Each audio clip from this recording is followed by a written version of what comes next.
परमात्मने सततमेकरूपिणे दशरूपिणे शतसहस्ररूपिणे अविकारिणे स्फुटमनन्तरूपिणे सुखचित्समस्ततनवे नमो नमः। तपोविद्याविरक्त्यादिसद्गुणौ घाकरानहं वादिराजगुरुन् वन्दे हयग्रीवदयाश्रयान्।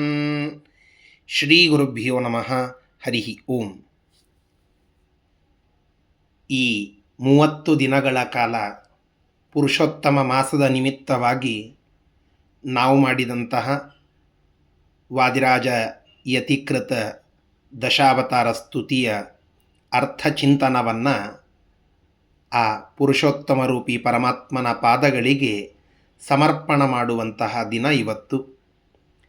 ನಿನ್ನೆ ಅಧಿಕ ಮಾಸ ಸಂಪನ್ನಗೊಂಡಿದೆ. ಒಟ್ಟು 33 ಶ್ಲೋಕಗಳಿಂದ ಆ ಭಗವಂತನ ದಶ ಅವತಾರಗಳ ವರ್ಣನೆಯನ್ನು ನಾವು ಕೇಳಿ ತಿಳಿದಿದ್ದೇವೆ. ಅದರ ಕಾವ್ಯರಸ ಆಸ್ವಾದನವನ್ನು ಕೂಡ ಗುರುದಯೆಯಿಂದ ಯಥಾಮತಿಯಾಗಿ ಮಾಡಿದ್ದೇವೆ.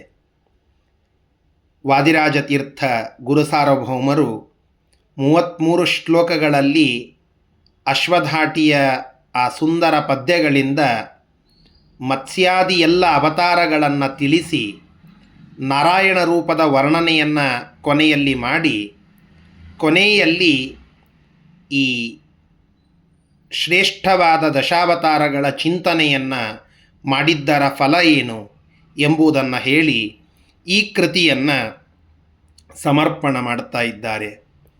ವಾದಿರಾಜ ಸ್ವಾಮಿಗಳ ಆ ಶ್ಲೋಕದಿಂದಲೇ ಈ ಚಿಂತನ ಮಾಡಿದ್ದರ ಪುಣ್ಯವನ್ನು ಗುರುಮುಖೇನ ಭಗವಂತನಿಗೆ ಸಮರ್ಪಣೆ ಮಾಡೋಣ. 34ನೆಯ ಶ್ಲೋಕ ಈ ರೀತಿಯಾಗಿ ಇದೆ. ಗ್ರೀವಾಸ್ಯ ವಾಹತನು ದೇವಾಂಡಜಾದಿ ದಶ ಭಾವಾಭಿರಾಮಚರಿತಂ ಭಾವಾತಿ ಭವ್ಯ ಶುಭಧೀವಾದಿರಾಜ ಯತಿ ಭೂವಾಗ್ವಿಲಾಸ ನಿಲಯಂ ಶ್ರೀವಾಗಧೀಶ ಮುಖದೇವಾಭಿನಮ್ಯ ಹರಿಸೇವಾರ್ಚನೇಷು ಪಠತಾಂ ಆವಾಸ ಏವ ಭವಿತಾ ವಾಗ್ಭವೇತರ ಸುರಾವಾಸ ಲೋಕನಿಕರ. ಈ ಶ್ಲೋಕದಿಂದ ಹಯಗ್ರೀವರೂಪಿ ಪರಮಾತ್ಮನ ಪಾದಗಳಿಗೆ ಈ ಅಶ್ವಧಾಟಿಯ ಕಾವ್ಯವನ್ನು ಸಮರ್ಪಣ ಮಾಡಿ ವಾದಿರಾಜಸ್ವಾಮಿಗಳು ಇದರ ಪಠಣದ, ಶ್ರವಣದ, ಚಿಂತನದ, ಸ್ಮರಣದ ಫಲವೇನು ಎಂಬುದನ್ನು ಹೇಳುತ್ತಾ ಇದ್ದಾರೆ. ಹಯಗ್ರೀವ ಸ್ವರೂಪನಾಗಿರತಕ್ಕಂತಹ ಭಗವಂತನ ಮತ್ಸ್ಯ, ಕೂರ್ಮ, ವರಾಹಾದಿ 10 ಬೇರೆ ಬೇರೆ ಅವತಾರಗಳು, ಆ 10 ಅಲ್ಲದೆ ಇನ್ನುಳಿದ ಅನೇಕ ಅವತಾರಗಳ ಚರಿತೆಯನ್ನು ತಿಳಿಸುವ, ವರ್ಣಿಸುವ, ತುಂಬ ಶುಭವನ್ನು ನಮಗೆ ಕರುಣಿಸುವಂತಹ ಈ ಸ್ತೋತ್ರವನ್ನು ವಾದಿರಾಜಸ್ವಾಮಿಗಳು ವಿಶುದ್ಧ ಬುದ್ಧಿಯುಳ್ಳಂಥವರು. ಅವರು ಈ ಅಶ್ವಧಾಟಿಯಲ್ಲಿ ರಚನೆ ಮಾಡಿ ಭಕ್ತಿಯಿಂದ ಸಮರ್ಪಣ ಮಾಡ್ತಾ ಇದ್ದಾರೆ. ಈ ಸ್ತೋತ್ರ ಇದು ಎಷ್ಟು ಶ್ರೇಷ್ಠ ಅಂದರೆ, ಆ ಭಗವಂತನ ಪೂಜೆಯನ್ನು ಮಾಡುವ ಸಂದರ್ಭಕ್ಕೆ ಇದನ್ನು ಯಾರು ಪಠಣ ಮಾಡುತ್ತಾರೋ ಆ ಪಠಿಸುವಂತಹ ಭಕ್ತರಿಗೆ ಮುಂದೆ ಯಮಲೋಕಕ್ಕೆ ಅವರು ಹೋಗುವುದಿಲ್ಲ, ಸ್ವರ್ಗಲೋಕವನ್ನೇ ಪಡೀತಾರೆ ಅಂತ. ಅಂದರೆ ಪಾಪಗಳೆಲ್ಲ ನಾಶವಾಗುವುದಕ್ಕೆ ಈ ದಶಾವತಾರಗಳ ಸ್ಮರಣ ಇದು ಪೂರಕ. ಇಂತಹ ಆ ದಶಾವತಾರಗಳ ವರ್ಣನೆ ಇರುವ ಈ ಸ್ತೋತ್ರವನ್ನು ಯಾರು ಚಿಂತನ ಮಾಡುತ್ತಾರೋ ಅಂಥವರಿಗೆ ಎಂದಿಗೂ ಯಮಲೋಕ ಅದಾಗುವುದಿಲ್ಲ, ಶ್ರೇಷ್ಠವಾದ ಸ್ವರ್ಗಲೋಕ ಅದು ಸಿಗ್ತದೆ. ತನ್ಮೂಲಕ ಮತ್ತೆ ಪುಣ್ಯ ಅದು ಸಂಪಾದನ ಆಗ್ತಾ ಹೋಗಿ ಕೊನೆಯಲ್ಲಿ ಯೋಗ್ಯ ಗತಿ ಅದು ಲಭ್ಯವಾಗ್ತದೆ.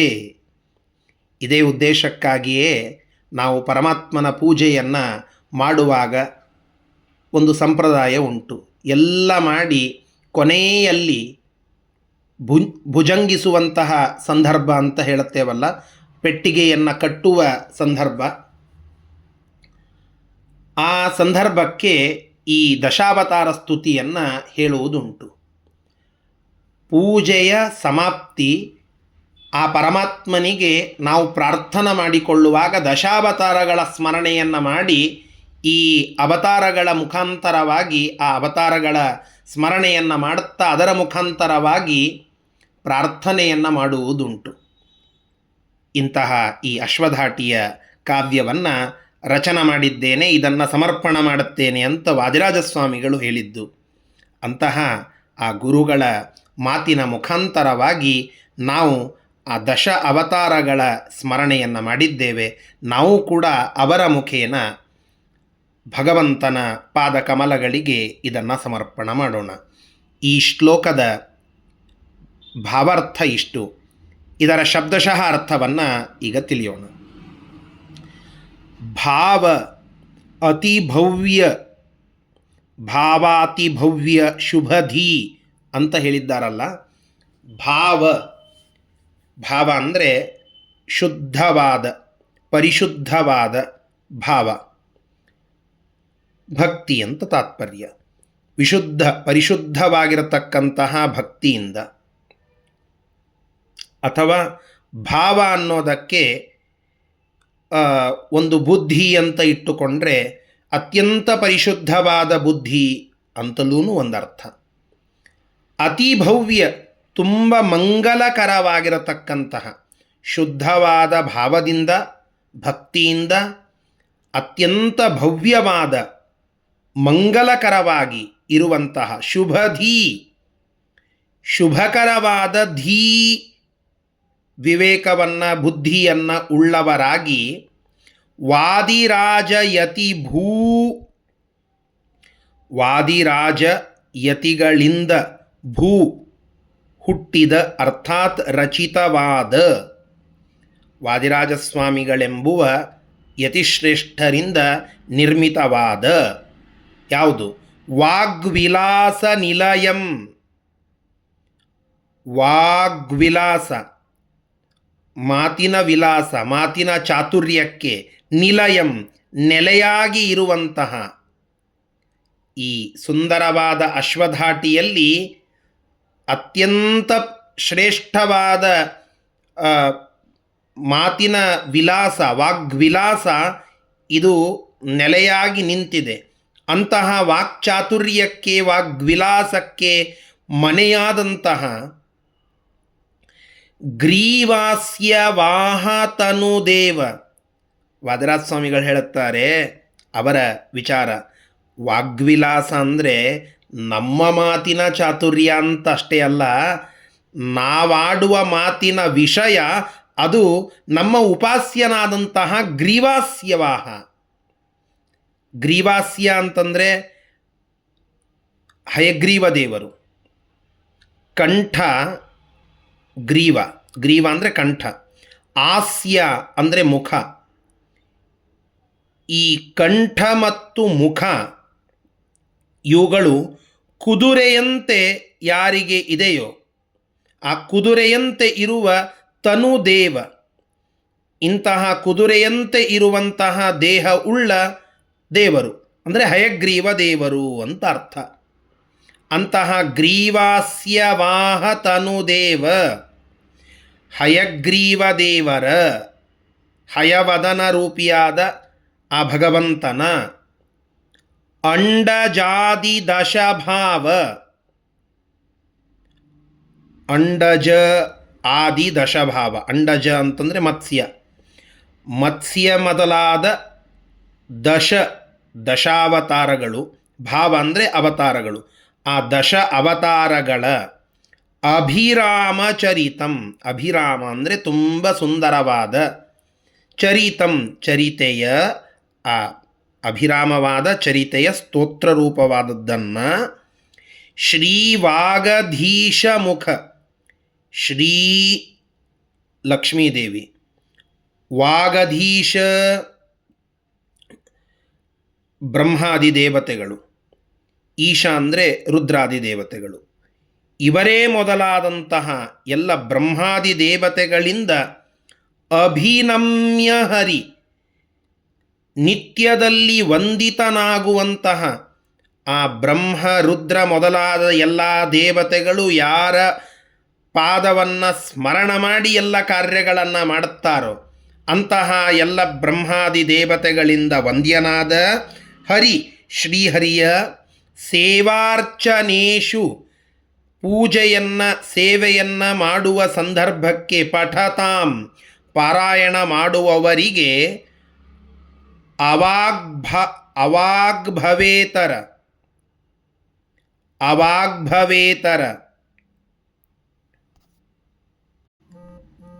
ಅವಾಕ್ ಅಂತನ್ನೋದಕ್ಕೆ ದಕ್ಷಿಣ ದಿಕ್ಕು ಅಂತ ಒಂದು ಅರ್ಥ. ಈಗ ಕೆಳಗಿನ ದಿಕ್ಕು ಅಂತ ಸಾಮಾನ್ಯವಾದ ಅರ್ಥ, ಅಧರ ಅಂತ. ಅವಾಕ್ ಅಂತನ್ನೋದಕ್ಕೆ ಕೆಳಗಿನ ದಿಕ್ಕು ಅಂತ ಇಟ್ಟುಕೊಂಡಾಗ ಸೌತ್ ಅಂದರೆ ದಕ್ಷಿಣ ಭಾಗ. ಅವಾಗ್ಭವ ಅಂದರೆ ದಕ್ಷಿಣ ದಿಕ್ಕಿಗೆ ಅಭಿಮಾನಿಯಾಗಿರುವಂತಹ ಯಮ. ಆ ದಕ್ಷಿಣ ದಿಕ್ಕಿನ ಅಭಿಮಾನಿಯಾದ ಯಮಲೋಕ ನರಕ ಅಂತನ್ನೋದಕ್ಕೆ ಅವಾಗ್ಭವ, ಆ ಯಮನ ಲೋಕವನ್ನು ಇತರ ಹೊರತುಪಡಿಸಿ ಬೇರೆಯಾದ ಯಾವುದು ಸುರಾವಾಸ ಲೋಕ ನಿಕರೇ, ಇಂದ್ರಾದಿ ದೇವತೆಗಳ ಸ್ವರ್ಗಲೋಕದಲ್ಲಿ, ಉಳಿದ ಎಲ್ಲ ದೇವತೆಗಳು ಇರುವಂತಹ ಸ್ವರ್ಗಲೋಕದಲ್ಲೇ ಆವಾಸ ಭವಿತ, ಅಲ್ಲಿಯೇ ಆವಾಸ ಅಂದರೆ ಆ ಸ್ವರ್ಗಲೋಕದಲ್ಲಿಯೇ ಅಂಥವರು ಇರುವಂತೆ ಆಗುವುದು ಯಾರು ಈ ಸ್ತೋತ್ರ ಪಠಣ ಮಾಡುತ್ತಾರೋ ಅವರು ಅಂತ.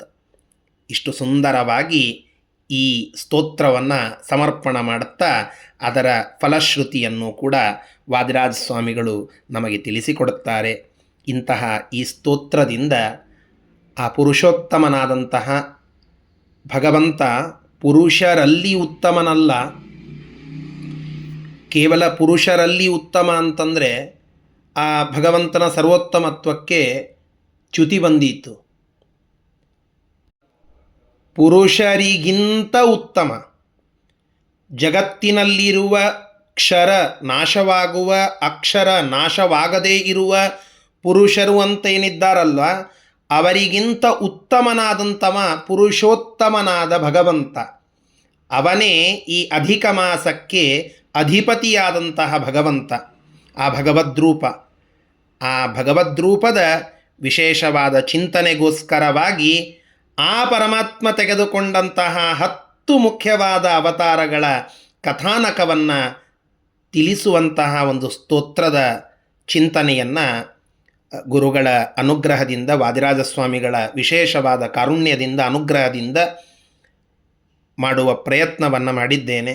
ತಾವೆಲ್ಲ ಈ ಒಂದು ದಶಾವತಾರ ಸ್ತುತಿಯ ಅರ್ಥಚಿಂತನವನ್ನು ಕೇಳಿ ತಿಳಿದಿದ್ದೀರಾ. ಈ ಮಾಸ ನಿಯಾಮಕನಾದಂತಹ ಭಗವಂತನ ವಿಶೇಷವಾದ ಅನುಗ್ರಹಕ್ಕೆ ಪಾತ್ರರಾಗಿದ್ದೀರಾ. ಇದನ್ನು ಬರೆದಂತಹ ಮಹಾನುಭಾವರಾದ ವಾದಿರಾಜ ಸ್ವಾಮಿಗಳ ವಿಶೇಷ ಸ್ಮರಣೆಯನ್ನು ನಾವು ಮಾಡಲೇಬೇಕು. ಸೊಂದ ಅಂತ ಹೇಳಿ ಅಷ್ಟಮಠಗಳಲ್ಲಿಯ ಒಂದು ಮಠ, ಆ ಮಠದ ಮೂಲ ಪುರುಷರು ಸಾಕ್ಷಾತ್ ಶ್ರೀಮದಾಚಾರ್ಯರ ಸಹೋದರರಾದಂತಹ ವಿಷ್ಣುತೀರ್ಥರು. ಅಂತಹ ಆ ಅಷ್ಟಮಠಗಳಲ್ಲಿ ಒಂದಾದಂತಹ ಸೋದೆ ಮಠದ ಪೀಠವನ್ನು ಅಲಂಕರಿಸಿ 112 ವರ್ಷಗಳಷ್ಟು ದೀರ್ಘವಾದಂತಹ ಸನ್ಯಾಸ ಜೀವನವನ್ನೇ, 8 ವರ್ಷ ಸನ್ಯಾಸವನ್ನು ತೆಗೆದುಕೊಂಡರು. 8 ವರ್ಷಕ್ಕೆ ಮುಂದೆ 112 ವರ್ಷ ಪರಮಹಂಸ ಆಶ್ರಮವನ್ನು ಆಳಿದಂಥವರು, ಆ ಆಶ್ರಮದಲ್ಲಿ ಇದ್ದಂಥವರು. ಹೀಗೆ ಒಟ್ಟು 120 ವರ್ಷಗಳ ದೀರ್ಘವಾದ ಜೀವನವನ್ನು ನಡೆಸಿ ಅನೇಕ ಪವಾಡಗಳನ್ನು, ಅನೇಕ ಗ್ರಂಥಗಳನ್ನು ತೋರಿಸಿ ತಿಳಿಸಿಕೊಟ್ಟ ಮಹಾನುಭಾವರು, ರಾಜರು. ವಾದಿರಾಜತೀರ್ಥ ಗುರು ಸಾರ್ವಭೌಮರು. ಅವರ ಅನೇಕ ಗ್ರಂಥಗಳ ಮಹಿಮೆಯನ್ನು ನಾವು ಕೇಳುತ್ತೇವೆ.